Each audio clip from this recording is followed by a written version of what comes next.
So we're going to do a little video here to break the monotony a little bit and give the unbetter bus a little break. So I was just thinking, just like you have preventable accidents, we have preventable problems. And that's when you can avoid a problem before you even get it. Back in the days, this is one that I'll never forget because it was kind of funny. Back in the days, I used to drive the Route 5 on Saturday night. The 5 on Saturday night used to go from Westchester along 8th Street, like the Route 8 now, to downtown, and then up to 79th Street and Northwest 2nd Avenue, similar to the 2. And it was my last round trip, and I think I departed there like at 10 or something like that. There was another bus after me, or maybe a couple more after me, because the 5 used to run pretty late. And the fair was going on at FIU. And I'm sitting there taking my peaceful layover at Carl Way and 84th Avenue, where the Kmart used to be at. And I got a friend of mine's on board, and she's gonna ride with me on the last trip. Then we're gonna go out and get something to eat or whatever. And so the 24, not the 24, back then it was the 4, coming from FIU, pulls up. And he's got this load of really rowdy kids. I guess they were going up 2nd Avenue or whatever. And he stops next to me and he points at me, and I guess he told them, says they were going to go downtown and take me anyway. But I guess he had enough of them. And he says, "Hey, listen, this guy here, he goes up to where you need to go, whatever." And he kept pointing at me, and everybody got off the bus. They wanted to get on my bus, and I'm still got like 10 minutes of my layover left. And I'm talking to this person, and they're outside the bus, and I'm trying to look in the windows, and pam, pam, pam, and all that stuff. And one of them say, "Oh, they're effing. I know they're effing." I'm like, we're sitting like 2 seats apart. I says, "I'm not going to deal with this crap all the way up to the other end of the line." I says, "I'm going to give them to the next bus. Just like they passed it on to me, I'm going to pass it on to the next guy. And hopefully they run out of gas and calm down a little bit by the time the next bus gets here in another hour or so." I was young then, 2021. It's not something I would do later in my career, but I went and I got on the radio like I was talking, put out a service and sign, took off, went around the block, came back and started the route. What a nice, peaceful trip that was. Preventable problem. Scene number 2. It's nothing to do with transit. Before I broke my back, I used to like go ride my bike, especially down at Black Point Marina and Park. So I get there and I put my I had my bike in my truck, my blue Dodge Dakota, which I still have, and have had it since '93.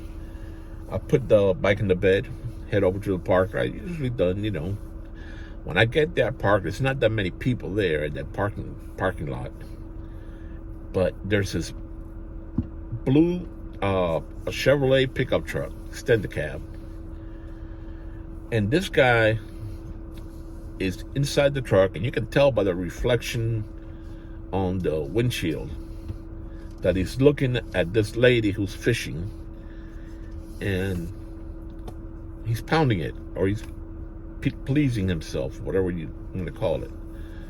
I said, "Oh, jeez." And then at the same time, car pulls up with this beautiful family, like 3 or 4 kids.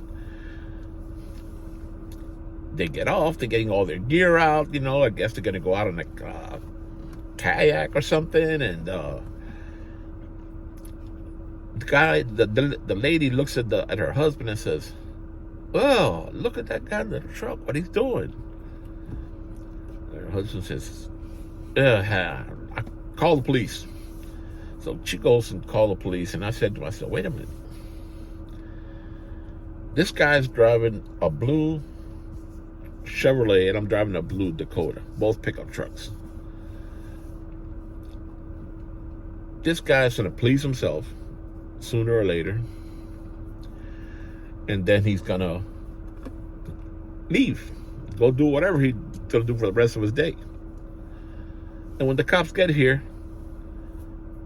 the blue pickup truck is going to be mine. I put that truck in reverse, went back home, said, no bike ride today. Preventable problem.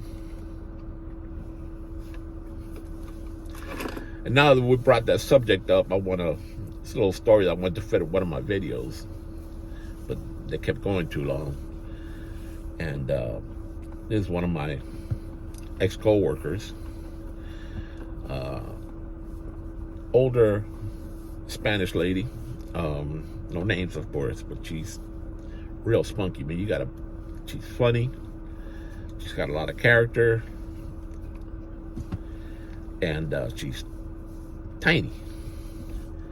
And she had the 38 one day a week. I forgot which day. Overnight 38, late 38. Remember in other videos, the 38 is called the Dirty 8 at the garage because it's kind of wild and whatever. There'll be videos to come on the 38. And she says that she really had basically not too many problems on the bus. 38 is like, I think I said in another video, you drive and whatever happens back there, don't worry about it. Just drive safely and get to your destination. If you want to watch TV, look at the mirror. You're going to see a lot of action. But anyway, she has a problem with this guy that will get on every time she had that 38 in one of the trips. One of her overnight trips, and the guy will start pleasing himself. He'll go all the way to the back seat and start pleasing himself. You can see it in the reflection, the thing. She knows what the guy's doing.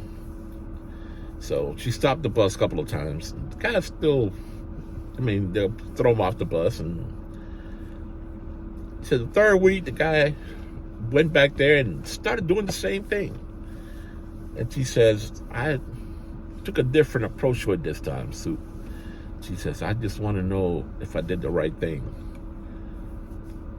And I says, well, we're going to continue this conversation. I guess it better be off the record. And she said, okay. I said, he says, from now on, guy goes back there. He starts doing his thing. Only takes him about 3 or 4 minutes. Then he falls asleep. And the rest of the trip, it's no problem. I said to myself, well, preventable problem. That's it. Short video. Y'all have a good day. Wait. It's not a Better Bus Network video, so we're gonna give this little time to our sponsor. No, we have no sponsors. Rarely have any subscribers, so still fun though. Bye-bye.